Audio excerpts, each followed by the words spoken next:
자, 데살로니가전서 3장 12절 13절 그리고 4장 1절까지 보도록 하겠습니다.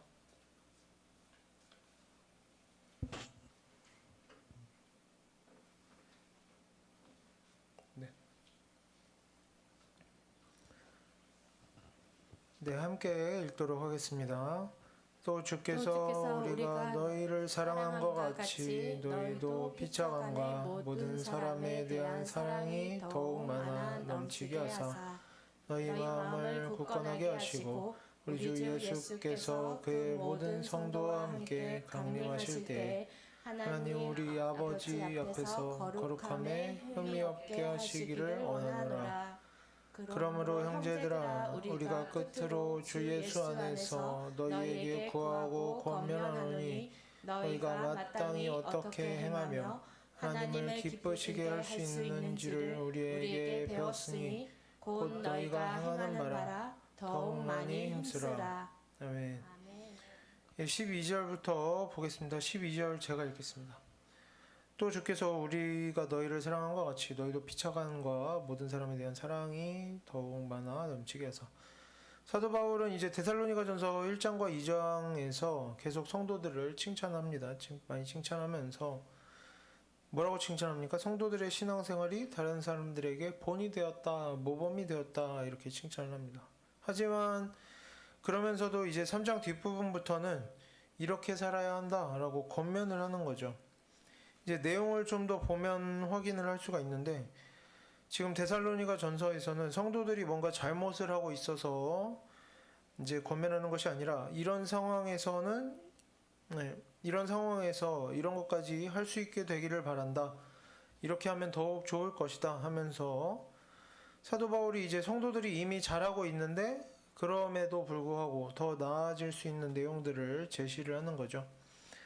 그리고 바로 이런 태도가 우리 하나님을 믿는 성도들, 우리 뭐라고 합니까? 거룩하게 살겠다라고, 완전함으로 나아가겠다, 하나님 말씀대로 살겠다라고 하는 성도들이 반드시 가져야만 하는 태도라고 할 수가 있겠습니다. 이제 내가 이미 잘하고 있어도 더 잘하려고 노력할 필요가 있는 거죠. 물론 우리가 이것을 적용하면서 이제 다른 사람들에게 내가 어떻게 할까, 다른 사람들에게 내가 무엇을 권면할까 하는 식으로 적용하면 안 되겠습니다. 뭐 예를 들어 이런 거죠.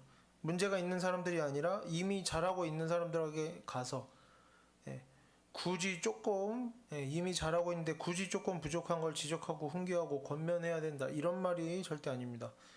물론 사도 바울은 그렇게 하고 있지만 사도 바울은 지금 신앙생활을 잘하고 있는 데살로니가의 성도들에게 권면을 하지만 이런 권면하는 태도는 우리 모든 성도들이 뭐 해야만 하는, 그리고 할 수 있는 그런 일은 아니라는 거죠. 그리고 굉장히 특수한 상황이죠.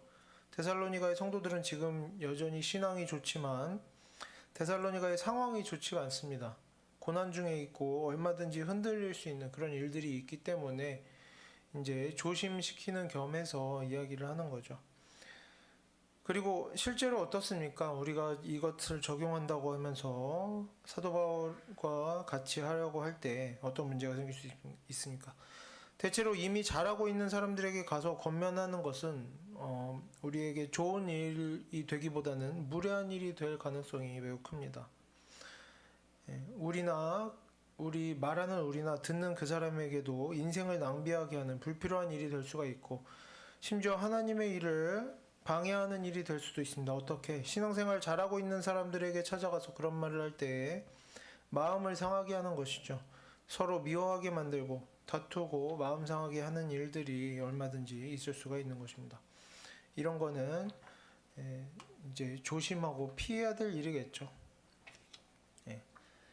이미 잘하고 있고 열심히 하고 있는 사람들에게 가서 계속해서 완전함을 요구한다라는 것은 정상적인 이제 우리의 신앙생활이라고 보기 어렵습니다. 다만 사도 바울은 왜 이런 이야기를 하느냐, 데살로니가의 성도들에게. 먼저 아덴에서 어떻게 했습니까? 사도 바울이 자신이 고난 중에 있을 때에 데살로니가의 성도들을 먼저 생각합니다. 걱정하고 사랑하는 마음으로 디모데를 보냈다고 했었죠. 이런 식으로 데살로니가의 성도들 앞에서 자신의 말과 행실로, 눈에 보이도록 자신의 태도로 신앙의 모범을 이미 충분하게 차고 넘치게 증명했습니다. 어떤 일? 자신이 이미 어려움에 처했음에도 더 다른 사람들을 사랑하고 다른 사람들에게 무엇을 더 베풀어 줄까를 고민하는 그런 모범을 보였기 때문에 또 이런 말을 할 수가 있는 거죠. 데살로니가의 성도들에게 너희가 고난 중에 있음에도 더 잘해야 된다. 이렇게 이야기할 수가 있는 겁니다. 왜? 데살로니가의 성도들이 사도 바울이 어떻게 살아왔는지를 봤기 때문이죠. 또 사도 바울은 이제 우리와는 다르게 어떻습니까? 사도로서 하나님의 말씀을 가르치는 일을 맡아서 할 정도로 하나님의 말씀을 많이 정확하게 알고 있었습니다. 이렇게 지식과 성품에 있어서 충분히 준비가 되고 모범을 보이고 이렇게 이러한 조건들을 갖추었기 때문에 사도 바울은 하나님 앞에서 범죄함 없이 이미 이제 신앙생활을 잘하고 있는 데살로니가의 성도들에게 이런 권면을 할 수 있었던 것이다. 우리가 이렇게 이해하면 좋겠습니다. 그래서 우리에게 바로 적용해서 나도 권면해야겠다 이렇게 하면 안 되겠죠. 물론 그래도 우리 중에도 그런 사람이 그리고 뭐 교회를 다니는 사람들 중에 뭐 얼마든지 이런 사람이 있을 수 있습니다. 나는 준비가 됐다. 나는 사도 바울처럼 준비가 돼서 이런저런 권면을 하겠다. 뭐 그런 사람도 있을 수 있겠지만 정말 준비가 되었는가 하는 것은 그 열매를 보면 알 수가 있겠죠. 그 권면을 했을 때 듣는 사람이 정말 이렇게 주의를 기울여 듣고 변화되어지고 열매가 나타나는가. 또 정말 준비가 되었는가 하는 것은 자기 자신이 알고 하나님께서 아시는 겁니다. 우리가 그래서 스스로 너무 우리 자신을 높이 평가하고 이제 섣부르게 권면하면서 교만해져서 하나님 앞에서 범죄하는 일이 없도록 해야겠죠. 어떻게? 내가 이미 준비된 것 같으면 여러 가지 이제 주변 사람들에게도 이제 증언이 있어야 되고 좋은 어떤 평판이나 칭찬들이 있어야 되고 실제로 많은 열매들이 나타나서 하나님께서 이렇게 나를 준비된 사람으로 보시는구나 이런 것들이 충분히 이루어진 이후에야 겸손한 태도로 권면하면 되는 것입니다. 늦는 건 괜찮지만 준비가 되지 않고도 나서는 것은 우리가 이렇게 죄 짓는 일이 되기 때문에 조심해야 하겠습니다. 그리고 우리는 이런 본문을 적용하면서 어떻게 하는 것이 더 좋겠습니까? 내가 다른 사람들에게 권면하겠다. 잘하는 사람에게도 가서 권면해야지가 아니라 우리가 우리 자신을 돌아보면 그것으로도 충분한 적용이 되겠다고 할 수가 있겠습니다. 내가 이미 지금 신앙생활을 잘하고 있는 것 같을 때 이미 내가 스스로 잘하고 있다, 충분하다, 더 뭔가를 할 필요는 없겠다 이런 생각을 버려야 한다는 것이죠. 계속해서 우리가 무슨 고민을 해야 됩니까? 내가 무엇을 더 잘할 수 있을까? 나에게 어떤 부족함이 남아있을까? 내가 어떻게 해야 조금 더 나아질 수 있을까? 어떻게 변화될까? 내가 어떻게 해야 실수도 없고 부족함도 없이 완전한 사람으로 거룩한 성도로 변화되어질 수 있을까? 이런 것들을 계속해서 고민해야 된다는 겁니다. 멈추면 안 된다는 것이죠. 우리는 다른 사람들의 부족함은 너무나 쉽게 발견합니다. 그리고 너무나 쉽게 말하죠. 잘못됐다고 고치라고 지적하고 권면하지만 자신 스스로에 대해서는 굉장히 관대한 경우가 많습니다. 굉장히 높이 평가하고 자신의 부족함은 발견하지 못할 때가 많고 때론 발견하더라도 어쩔 수 없다고 하면서 고칠 수 없는 것이라고 여기고 고치려고 하지 않는 경우들이 많습니다. 심지어 이러한 부족해 보이는 것들은 뭐 어떻다 우리가 스스로 부족해 보이는 것들을 명백하게 발견하게 돼도 어떻게 합니까? 사실 이유가 있었다. 어쩔 수 없었다. 나는 잘하고 있는 사람인데 이런 것들은 그럴 수밖에 없었다. 뭐 이렇게 되는 경우들이 너무나 많죠. 이것은 이제 모든 사람이 가지고 있는 뭐 누군가의 특별한 성향이 아니라 모든 사람이 가지고 있는 사람의 본성이라고 할 수가 있겠습니다. 자신의 잘못은 이제 자신의 잘못에 대해서는 관대하고 다른 사람의 부족함은 너무나 쉽게 다루는 것이 사람의 본성이라 할 수가 있겠습니다. 그리고 이러한 태도에서 뭐가 나옵니까? 이러한 악한 본성에서 교만함과 자랑과 비난과 다툼과 분열과 너무나 많은 사단의 역사들이 나타나게 되는 것이죠. 그래서 우리가 이렇게 하나님의 말씀 안에서 우리의 이런 모든 악한 본성으로부터 벗어나야 하겠습니다. 우리가 그래서 하나님의 자녀답게 어떻게 우리 자신의 부족함을 돌아볼 줄 아는 그런 성도로 변화되어져 가기를 바랍니다. 그래서 이제 12절 내용을 좀 더 보도록 하겠습니다. 주께서 우리가 너희를 사랑한 것 같이 너희도 어떻게 해라. 너희도 피차간에 모든 사람에 대한 사랑이 더욱 많아 넘치게 하사. 지금 여기 본문에 나오는 표현들을 보면 지금 사랑이 없다, 부족하다. 그러니까 사랑으로 서로 대하라 이런 것이 아니라 이미 서로 사랑하고 있지만 어떻게 해라, 더 많아지게 해라, 차고 넘치게 하라라고 하고 있죠. 그리고 더 중요한 포인트는 뭡니까? 피차 간에, 성도 간에 사랑할 뿐만 아니라 모든 사람에 대한 사랑이 더 많아져야 한다고 말하고 있습니다. 사도 바울이 누구한테? 데살로니가의 성도들한테. 우리는 이 내용을 지금 데살로니가 성도들이 처한 상황 안에서 이해할 수 있도록 해야겠습니다. 지금 데살로니가의 성도들은 어떤 상황입니까? 박해 중에 있습니다.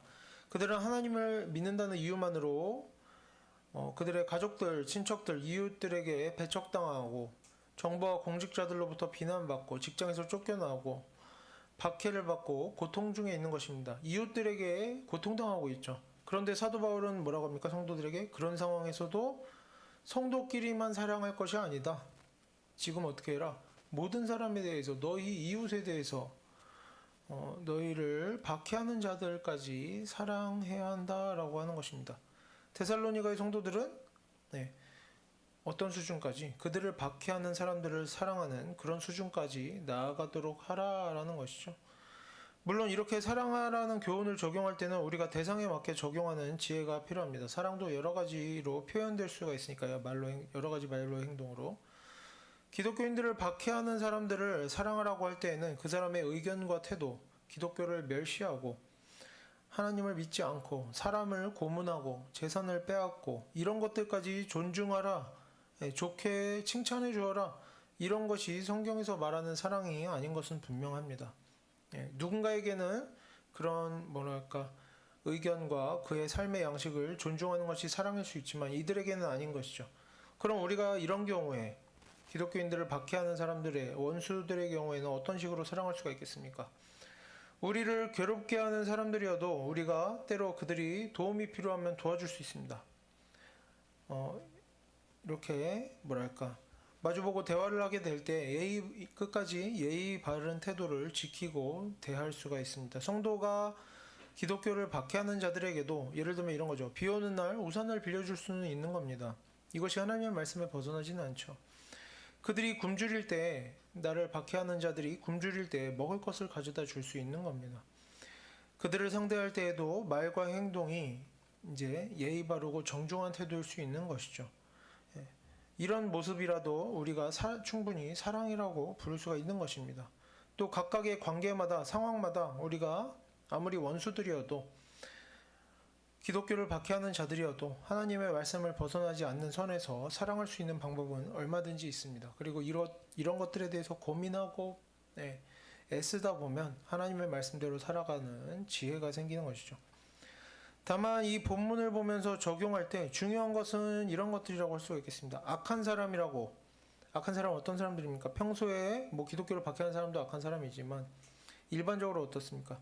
평소에 그 행실이 이기적인 사람, 그 말과 행동이 무례한 사람이라고 해서 또 데살로니가에 있는 것처럼 하나님을 믿지 않고 심지어 기독교를 박해하고 모욕하는 사람이라고 해서 내가 그 사람을 미워하고 그런 사람에게 나쁜 말하고 이기적인 태도를 보이고 그런 사람들 앞에서 악한 행동을 하는 것은 괜찮다라고 여기는, 저 사람이 나쁘니까 나도 나쁘게 대한다라고 여기는, 그래서 악한 사람의 그런 악함을 핑계 삼아서 나도 하나님 앞에서 범죄하고 마는, 우리가 이런 태도에서 벗어나는 것이 가장 중요하다고 할 수가 있겠습니다. 원수를 사랑하라는 것은 원수에게 원수가 잘 되기를 바라서 원수에게 뭔가 선물하려고 하는 것이 아니라 우리가 하나님 앞에서 잘 살아가기 위해서 반드시 해야 되는 것이죠. 우리가 이런 사람에게는 이렇게 해도 돼, 저런 사람에게는 저렇게 해도 돼, 저런 사람은 부족하니까 내가 이렇게 대해도 돼, 이렇게 우리가 죄 짓는 것에 대해서 이유를 대기 시작하면 우리는 평생 죄에서 벗어날 수가 없는 겁니다. 모든 죄의 이유만 생길 뿐이죠. 결국에는 자신이 하나님을 믿는다고 우리가 스스로 생각해도 온갖 죄의 이유를 달면서 살아가면 하나님께서 보시기에는 어떻습니까? 그 인생이 결국에 안 믿는 사람과 다를 바 없는 것이죠.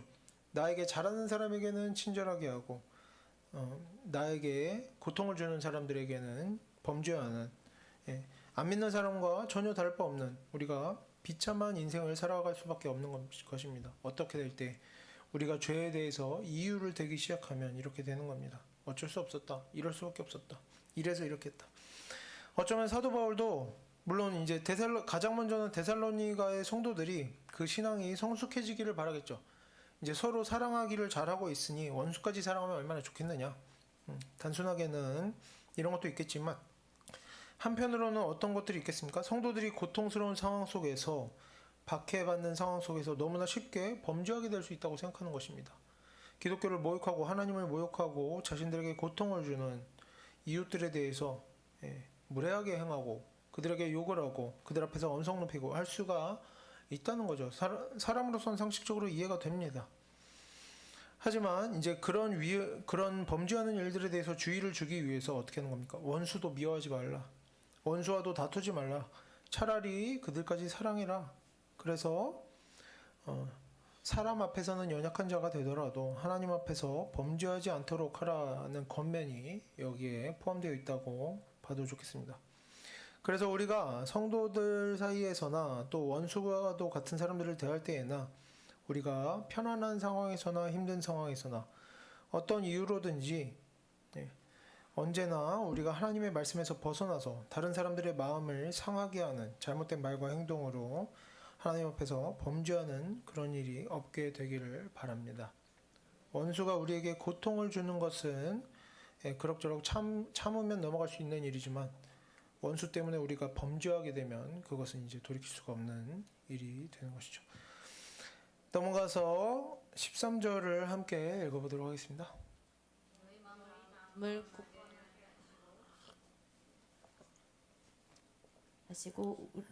너희 마음을 굳건하게 하시고 우리 주 예수께서 그의 모든 성도와 함께 강림하실 때에 하나님 우리 아버지 앞에서 거룩함에 흠이 없게 하시기를 원하노라.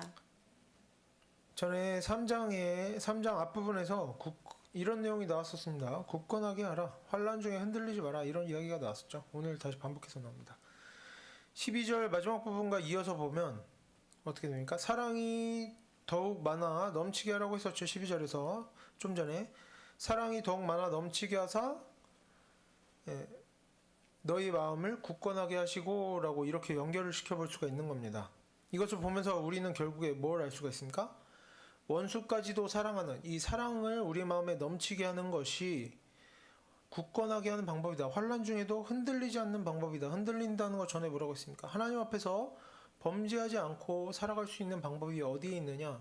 원수를 사랑함에 있는 겁니다. 누군가가 우리를 괴롭게 할 때 우리가 무엇 때문에 괴롭습니까? 대부분 사람 때문에 괴롭죠. 우리가 하나님 앞에서 범죄하지 않고 환난 중에 흔들리지 않는 방법이 뭐다? 원수를 사랑하는 것이다.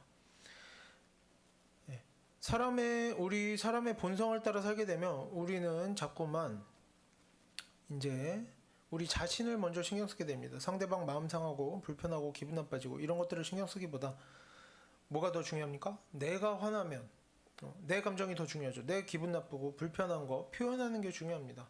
언성 높이고 험한 말 하고 내가 원하는 것을 또 이루어내고 싶어 합니다. 우리 사람의 본성은 이기적이죠.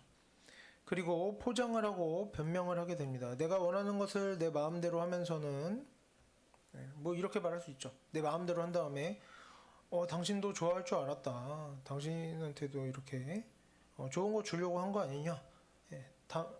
본성은 어떻습니까? 그 속내는 그냥 내가 하고 싶은 걸 하는 겁니다. 또 내가 기분 상하고 화나고 불편할 때 감정을 필터 없이 쏟아내면서 뭡니까? 나는 기분이 나빴다. 불편했다. 난 피해자다. 그리고 나는 원래 성격이 솔직하다. 하지만 결국에 이런 태도, 내 감정을 솔직하게 드러내고 내가 하고 싶은 일들을 끝까지 이루어내고자 하는 이러한 태도가 이제 사랑이 없는 형태이며 사랑이 없는 태도가 되고 하나님 앞에서 범죄하는 태도가 되는 겁니다. 원수가 우리를 괴롭게 할 때 우리의 괴로움을 마음껏 쏟아내는 것, 이것이 곧 뭐가 되는 겁니까? 하나님 앞에서 범죄하는 태도가 되는 것이죠. 그리고 이러한 모든 태도들, 범죄하는 태도들은 결국에 오늘 본문에서 말하는 대로 우리가 스스로 자신을 하나님의 말씀 안에서 훈련함으로써 원수들까지 사랑할 수 있게 될 때, 그때 사라지는 것입니다. 우리의 마음이 언제 원수들이 우리를 괴롭게 할 때 그들을 좋아할 수는 없습니다. 여기서 사랑이라는 것은 행함을 말하는 것이지 마음까지 다 포함하는 그런 뜻은 아닙니다. 우리의 마음에 미운 마음이 생기고 분노가 생기고 불편하고 싫은 마음은 얼마든지 생길 수가 있죠. 사람이. 그럴 때에도 어떻게 된다? 우리의 마음이 요동할 때도 어떻게 해라? 굳건해라. 흔들리지 마라라는 것이죠. 어떻게? 우리의 말과 행동에 있어서는 계속해서 예의 바르고 단정하고 정중한 태도를 잃어버리지 않도록 하라는 것입니다. 그럴 때에 우리가 하나님 앞에서 범죄하는 일이 없게 되고 우리의 인생에 사단이 틈타는 일이 없게 되는 것입니다. 그래서 이제 우리가 스스로 계속해서 돌아보면서 부족한 부분을 바꿔나가면서 저 사람이 나를 고통스럽게 하는데 저 사람이 이것도 바뀌고 저것도 바뀌고 해야 되는 데가 아니라 어떻게 합니까? 우리가 다른 사람을 바꿀 수는 없습니다. 우리 자신이 바뀌어야 문제가 해결될 텐데 우리의 마음이 흔들리지 않는 그런 원수까지도 사랑할 수 있는 우리가 그런 성도로 마음이 굳건한 성도로 자라가고 또 우리의 문제들이 그러한 사랑 안에서 해결이 되기를 바랍니다. 그래서 우리 마음이 굳건하게 되고 그래서 마지막에 어떻게 되느냐 13절 뒷부분을 보면 이제 계속해서 이렇게 나옵니다. 우리 주 예수께서 그의 모든 성도와 함께 강림하실 때에 하나님 우리 아버지 앞에서 거룩하며 흠이 없게 하시기를 원하노라. 우리 주 예수께서 그의 모든 성도와 함께 강림하실 때 하나님 우리 아버지 앞에서라는 것은 이제 심판의 날을 말한다고 볼 수가 있겠죠. 심판의 날에 우리가 어떻게 되었으면 좋겠다고 합니까? 하나님께서 우리를 거룩함에 흠이 없는 모습으로 만들어 주시기를 바란다라고 되어 있습니다.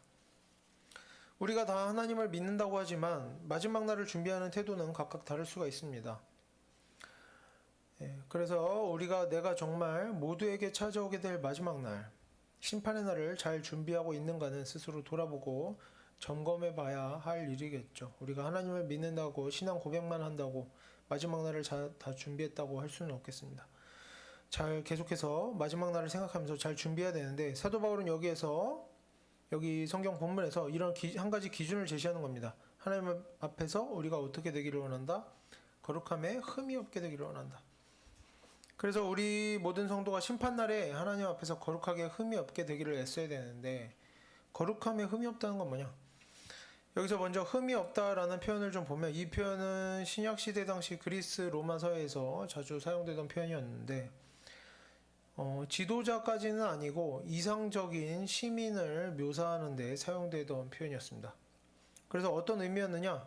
실수가 좀 있습니다. 부족함이 좀 있고 하지만 법을 어기지 않고 주변 사람들에게 피해를 주거나 공동체의 수치가 되는 불명예스러운 일들을 하지 않는 그런 사람을 말합니다. 공동체라는 건 이제 자기 자신뿐만 아니라 가정이나 자기가 속한 집단, 뭐 학교면 학교, 직장이면 직장 이런 거 다 포함하는 것이죠.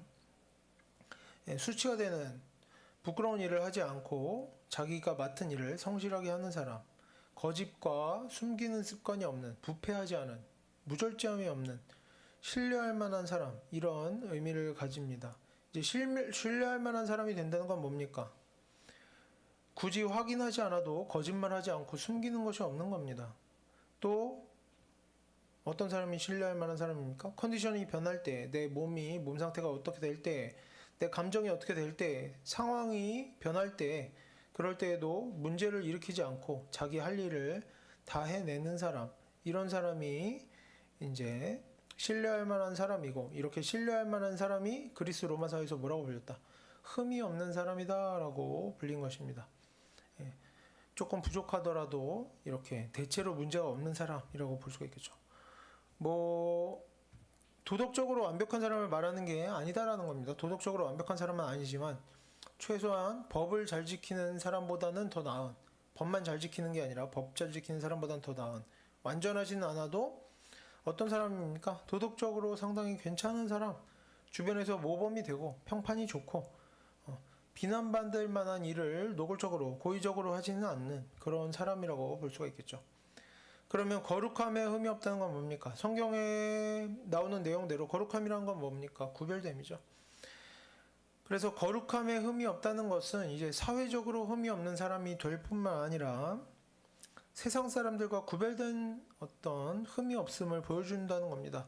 세상 사람들의 법과 도덕과는 다른 더 높은 기준, 어떤 기준? 하나님의 말씀을 기준으로 삼아서 자신의 인생을 하나님의 말씀에 맞춰 살아가는 사람, 하나님 말씀에 순종하는 사람이죠. 완전하지는 않아도 하나님의 말씀에 순종하며 살기를 애쓰는 사람입니다. 그래서 어떻게 된 사람? 그냥 애만 쓰면, 내 나름대로 애만 쓰면 되는 것이 아니라 다른 사람들이 보기에도 뭔가 잘하고 있는, 그런 인생을 살아가고 있는, 하나님의 말씀대로 잘 살아가고 있는 사람이라고 이해할 수가 있겠습니다. 그래서 이렇게 거룩함에 흠이 없게 된다는 것은 하나님께서 보시기에 하나님 말씀대로 사는 일에 이제 죄를 멀리하고 선을 행하는 일에 있어서, 그리고 앞에서 오늘 특히 무슨 얘기했습니까? 원수를 사랑하고 원수들 앞에서도 내가 고통받는 중에도 이제 하나님 앞에서 범죄하는 일이 없도록 하는 그런 일에 있어서 우리가 완전하지는 못해도 크게 벗어남이 없는 사람, 때로 실수가 있고 부족함이 있더라도 대부분의 경우에 하나님 말씀에서 벗어나지 않으려고 애쓰고 고의적으로 범죄하지 않고 말이나 행동으로 죄 짓는 습관이 없는 사람, 거짓말이나 숨기는 일들이 없는 사람, 때로 실수하거나 하더라도 계속해서 자신을 돌아보고 고쳐가고, 그래서 어떻게 그냥 혼자 알아서 애쓰면 다 좋은 사람이다 이게 아니라 주변에서부터 모범이 되는 사람, 이런 사람이라고 할 수가 있겠죠. 그리고 데살로니가 전서의 배경 안에서 계속해서 이해해 보면, 고난이 있어도 나에게 힘든 일이 찾아와도 주변 사람들이 나를 힘들게 하고 괴롭게 해도 주변 사람들에게 죄짓지 않고 선한 마음으로 그런 상황을 잘 참아내고 견뎌내는 사람, 이런 사람이 거룩함에 흠이 없는 사람이다 라고 할 수가 있겠습니다. 그래서 거룩하고 흠이 없는 사람으로 살아라가 아니라 그렇게 되기를 바란다 라고 하는 거죠. 이런 것들을 목표로 삼고 계속해서 애써야 된다는 겁니다. 누구나 여기에 미치지 못하는 경우가 많겠지만 애써야 된다는 것이죠. 다음으로 넘어가서 4장 1절을 함께 읽어보겠습니다. 그러므로 형제들아, 우리가 끝으로 주 예수 안에서 너희에게 구하고 권면하노니, 너희가 마땅히 어떻게 행하며 하나님을 기쁘게 하실 수 있는지를 우리에게 배웠으니 곧 너희가 행하는 바라 더욱 많이 힘쓰라. 이 지금 4장 1절은 문법적으로 3장의 내용과 연결이 되어 있습니다. 그래서 3장 마지막에 뭐라고 했습니까? 바울이 성도들이 마음을 굳건하게 하고 거룩함에 흠이 없게 되어야 한다는 내용에 바로 4장 1절이 붙어서 이어진다고 볼 수가 있겠습니다. 그래서 4장 1절을 그러므로 이렇게 시작하는데, 우리가 이렇게도 볼 수가 있겠습니다. 거룩하고 흠이 없게 살아야 된다. 그래서 형제들아 너희들에게 권면한다. 그렇기 때문에 너희가 이렇게 거룩함에 흠이 없게 살아야 되기 때문에 내가 너희에게 권면한다 라고 이런 식으로 바꿔서도 번역할 수가 있고, 그래서 이제 무슨 내용이 나옵니까? 성도들이 마음을 굳건하게 하고 거룩함에 흠이 없게 살아야 되기 때문에 내가 너희에게 어떻게 한다? 구하고 권면한다. 이런 식으로 연결시켜서 보면 되겠죠. 그럼 뒤에는 어떤 내용이 나오겠습니까? 거룩함에 흠이 없게, 마음에 흔들림이 없이 굳건하게 살 수 있도록 하는 데 도움이 되는 내용들이 쭉쭉 나오겠죠. 그래서 이제 아직 넘어가지는 않고 4장 1절의 내용을 보면, 가장 먼저 바울은 자신이 예수 안에서 성도들에게 구하고 권면한다라고 말합니다. 권면한다는 것은 뭡니까? 하나님을 믿고 성경을 가르치는 자로서 해야 할 일을 하는 것이죠. 권면한다는 것은 하나님의 말씀대로 살기를 살라고 가르치는 겁니다. 구한다는 것은 뭐냐 그러면 명령하거나 지시하는 내용이 아니라 요청하고 부탁하고 간청하는 이런 것을 의미합니다. 바울은 이단이나 악한 자들이 아닌 성도들에게는 권면하면서 동시에 권면에 합당한 태도를 보여주는 겁니다. 온유함으로, 겸손함으로, 스스로 낮아짐으로 이제 권면의 태도를 취하고 있다고 볼 수가 있겠습니다. 그리스 로마 시대에서 이 단어 구하고라고 번역된 이 단어는 윗사람과 아랫사람 사이에 위계 질서가 있는 관계에서 사용되는 단어가 아니었습니다. 어떤 사람들 사이에 사용되었느냐? 친구 사이에, 함께 일하는 동료 사이에서 사용되던 단어였습니다. 사도 바울은 지금 어떻게 하고 있습니까? 자신의 태도를 자신이 성도들보다 더 윗사람으로서 더 나은 입장에서 가르치는 것이 아니라 동등한 입장에서 친구가 친구에게, 동료가 동료에게 권유하고 부탁하고 요청하는 것임을 분명하게 밝혀 말하고 있는 것입니다. 그리고 오늘 본문뿐만 아니라 언제나 성경에서는 어떻게 라고 합니까? 권면은 어떻게 해라? 온유함으로 해라. 온유함이 뭡니까? 온유함에 대해서 여러 번 설명했었는데 온유함은 뭡니까? 자신의 권리, 자신의 위치, 자신의 어떤 더 나은 이점을 포기하는 자세, 자신을 스스로 낮추는 자세를 말합니다. 결국에 뭡니까? 온유함이라는 것은 겸손함이라고도 할 수가 있겠죠. 그래서 권면은 온유함으로 하라고 성경에서 계속해서 말하는데 우리가 이것을 어떻게 적용할 수가 있겠습니까? 성경에서 권면은 어떻게 해라? 온유함으로 해라. 그럼 온유함으로 하지 않는 권면, 낮아짐이 없고 겸손함이 없는 하나님의 말씀대로 살아라 라고 가르치는 권위적인 권면은 어떤 것이다? 성경적이지가 않다는 겁니다. 하나님의 말씀에서 벗어나 있다는 것이죠. 하나님 앞에서 범죄하는 일이 된다는 것입니다. 그리고 이러한 하나님의 뜻에서 벗어난 권면, 낮아짐이 없는 겸손함이 없는 권면을 통해서는 어떤 열매가 있을 것이라고 우리가 예상할 수가 있겠습니까? 좋은 열매가 있을 것이다 라고 생각할 수가 없겠죠. 범죄하는 곳에서는 범죄의 열매만 나타날 뿐입니다. 범죄하면서 교만함으로 권면할 때 그 내용이 아무리 하나님의 말씀에 일치하는 것이어도 거기에 교만함이 있을 때 사단이 틈타고 서로 마음이 상하고 관계가 깨어지고 공동체가 무너지고 문제가 일어나는 것입니다. 그래서 우리가 권면을 하기 전에 물론 가장 중요한 것은 권면의 내용이 먼저 준비가 되어야겠죠. 올바른 성경 지식을 가지고 올바른 내용으로 권면을 해야 할 것입니다. 하지만 내용이 아무리 올바르고 정확한 것이어도 낮아짐이 없는 온유함이 없는 권면은 아무 쓸모도 없고 열매도 없고 하나님의 말씀에 불순종하는 일이고 오히려 범죄하는 일이고 그런 악한 일에서는 악한 열매밖에 나올 수가 없는 것이다. 이런 것을 우리가 기억했으면 좋겠습니다. 그리고 우리가 부족함에도 또 어쩔 수 없이 뭔가를 권면해야 할 때가 있습니다. 너무 심각한 문제들이 있는데 내가 저것들을 해결할 수가 있을까 하는 생각이 들 때에도 권면해야 될 때가 있죠. 그럴 때에도 우리가 상대방의 죄를 고치려다가 오히려 우리가 죄짓게 되는 그런 일이 없도록 우리가 항상 우리 자신의 말과 행동에 주의를 기울이고 조심하는 태도가 필요하다고 할 수 있겠습니다. 계속해서 4장 1절을 보면 다음으로 뭐라고 나옵니까? 사도 바울은 자신이 권면하는 것이 어떻게 권면한다? 주 예수 안에서 권면하는 것이라고 설명합니다. 이것은 바로 전에 설명한 내용 그대로 권면하는 자신의 태도가 하나님의 말씀에 합한 것이다. 주 예수 안에 있다. 내가 나의 삶이 나의 성품이 주 예수 안에 있다라고 설명하는 내용일 뿐만 아니라 권면하는 내용도 어떻다? 내 것이 아니다라는 겁니다. 하나님의 말씀에 합한 것이다. 예수 그리스도 안에 있는 것이다 라는 의미가 됩니다. 우리는 하나님의 말씀이 아닌 개인의 경험과 생각을 진리로 여기고 다른 사람에게 충고하게 된 경우가 너무나 많이 있습니다.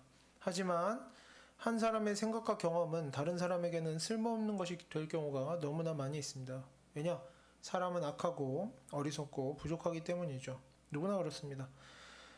저 사람의 왜 우리가 충고를 하고 권면을 합니까? 내 생각과 경험으로 왜 권면을 합니까? 상황이 비슷해 보이기 때문이죠. 하지만 아무리 비슷해 보여도 시대가 조금 변하고 상황이 조금 변하고 관계가 변하고 몸의 컨디션이 변하고 마음 상태가 변하고 뭔가 조금만 바뀌어 버리면 이전에 좋은 것이었던 모든 사람의 생각과 경험들은 전혀 쓸모가 없는 것이 되어버릴 때가 너무나 많습니다. 그리고 또 어떻습니까? 모든 사람은 자신의 말에 책임을 질 수가 없습니다. 내가 열심히 살겠다고 스스로 열심히 사는 일은 할 수가 있지만 다른 사람에게 이렇게 해라 저렇게 해라 하는 말에 대해서는 그 결과물을 우리가 책임질 수 없단 말입니다.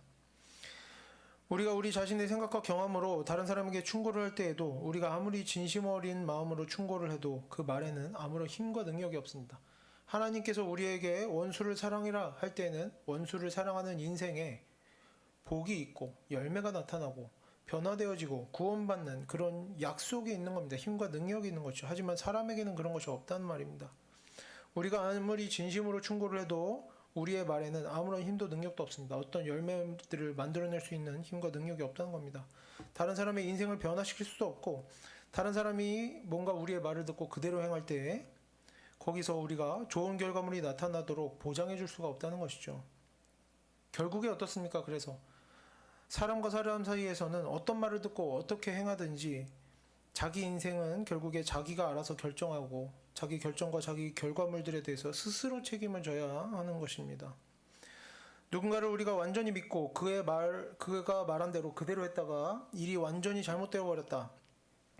그래서 결국에 다른 사람을 탓해봐야 아무것도 좋아지는 것은 없습니다. 당신이 이렇게 하라고 했는데 어떻게 할 거냐? 그렇게 다른 사람을 탓하고 책임을 추궁해봐야 아무것도 해결되는 일은 없다는 겁니다. 그나마 나아진 방법은 뭡니까? 사람을 분별하지 못하고 쉽게 믿어버린, 그래서 잘못을 저질러버린 자신을 탓하는 것이 가장 지혜로운 일이라 할 수가 있겠습니다. 이 자신의 어리석음을 탓해야, 사람을 믿어버린 자신의 어리석음을 탓해야 다음에 똑같은 일로 어려움을 당하지 않을 수가 있는 것입니다.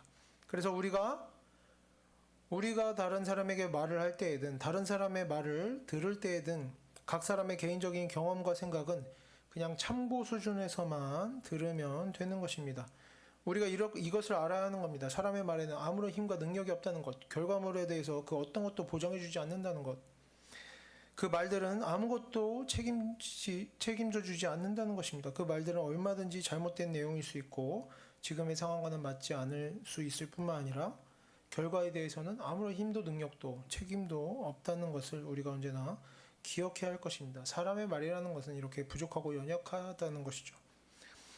또 한 사람의 본성은 얼마나 악합니까? 우리가 다른 사람을 위해서 진심으로 충고할 때도 있지만 그렇지 않을 때도 너무나 많이 있습니다. 그저 교만한 마음으로 자신의 높아짐을 위해서 다른 사람의 인생에 대해서 가벼운 태도로 말하고 평가하고 충고하고 비판하고 그러한 행위 자체를, 그러한 충고하는 말을 하는 자기 자신을 좋아하는 경우도 너무나 많이 있습니다. 또 우리 사람의 본성은 교만함 때문에 다른 사람에게 충고하기를 좋아하죠. 그래서 잘 모르는 것도 아는 것처럼 말하면서 충고하고 조언하고 하게 될 때가 너무나 많이 있습니다. 사람의 본성이죠. 예. 그래서 우리가 이런 사람의 말에 대해서 내가 사람의 말을 통해서 정답을 얻었다고 여기면서 매번 지나치게 굳게 믿거나 너무 많은 기대를 하거나 아니면 또 잘못된 말들 때문에 하나하나 마음 상해하고 불쾌해하고 분노하고 하기보다는 우리가 사람의 본성의 연약함과 그 어리석음과 그 악함을 알고 듣기는 듣더라도 사람의 말에 너무 신경 쓰지는 않도록, 끌려다니지 않도록, 그래서 우리의 마음이 흔들리지 않도록 하는 것이 이제 사람을 알고 하나님을 아는 성도들이 가져야 할 올바른 태도라고 할 수가 있겠습니다. 그리고 내가 뭔가 다른 사람에게 충고할 때도 우리의 올바른 태도는 어떻습니까? 하나님의 말씀에 일치하는 내용이 아닌 내 개인적인 경험과 생각으로 충고할 때에는 할 수는 있습니다. 그것을 하는 것이 죄는 아니죠. 충고를 할 때에는 우리가 하나님을 믿는 사람답게 해야 되는 겁니다. 언제나 가장 먼저 뭡니까? 겸손한 태도를 가져야겠죠. 권면할 때 온유함으로 하라고 했습니다. 하나님의 말씀을 가지고 권면할 때에도 겸손한 태도로 하라고 했는데 우리 사람의 생각과 경험을 할 때는 어떻게? 더 겸손한 마음으로, 조심스러운 마음으로 해야 되는 것입니다. 그리고 우리가 어떤 생각들을 항상 해야 되겠습니까? 나에게서 나가는 말들이 진리가 아니다. 얼마든지 잘못된 내용일 수 있다. 그리고 저 사람의 인생을, 어떤 결과물을 책임져 줄 수 없다. 아무런 힘도 능력도 없다. 개인의 경험과 생각은 연약하고 부족하다라는 것을 우리가 언제나 이것들을 생각할 뿐만 아니라 이것을 태도에서 분명히 밝히 보여야 합니다. 겸손함으로 보여야겠죠. 그리고 내 생각일 뿐이다 라는 것들을 충분히 표현하면 서로 간의 의사소통에 훨씬 더 도움이 될 것입니다. 유익이 있을 것입니다. 그래서 우리가 이렇게 말하고 듣는 중에 하나님과 사람 앞에서 범죄하는 일이 없도록 언제나 조심해야 할 것입니다. 어떻게? 예수 그리스도 안에서 이렇게 이런 일들이 이루어지도록 해야겠죠. 하지만 지금 사도 바울은 성도들에게 자신이 어떻게 권면한다? 주 예수 안에서 권면한다고 말합니다. 사람에게서 사람에게로 전해지더라도 하나님의 말씀이 그대로 전해질 때 거기에는 능력이 있는 것입니다. 가장 먼저 이미 예수 그리스도께서는 우리 죄를 위해서 십자가를 지심으로 우리 인생에 대해서 많은 책임을 이미 감당해 주셨습니다. 우리가 지금처럼 계속해서 마음으로, 말과 행동으로 범죄하면서도 당장에 우리의 인생이 멸망하지 않는 것은 어째서입니까? 예수 그리스도께서 우리 죄를 대신해서 피 흘려 죽으셨기 때문에 우리가 이러한 지금 삶을 누리고 있는 것입니다. 또한 우리가 하나님의 말씀을 전할 올바른 태도로, 올바른 내용으로, 올바른 태도로, 어떤 태도? 온유함으로, 겸손함으로, 또 하나님의 말씀을 올바른 내용으로 전할 때, 그리고 하나님의 말씀을 올바른 태도로 또 들을 때, 하나님께서는 하나님의 말씀을 전하는, 그리고 듣고 배우는 인생에 하나님의 능력을 반드시 나타내 보이시는 분이라는 겁니다. 하나님의 말씀을 올바로 가르치고 올바로 듣고 배우고 하나님의 말씀에 순종하는 인생은 실제로 그 성품이 변화되어진다.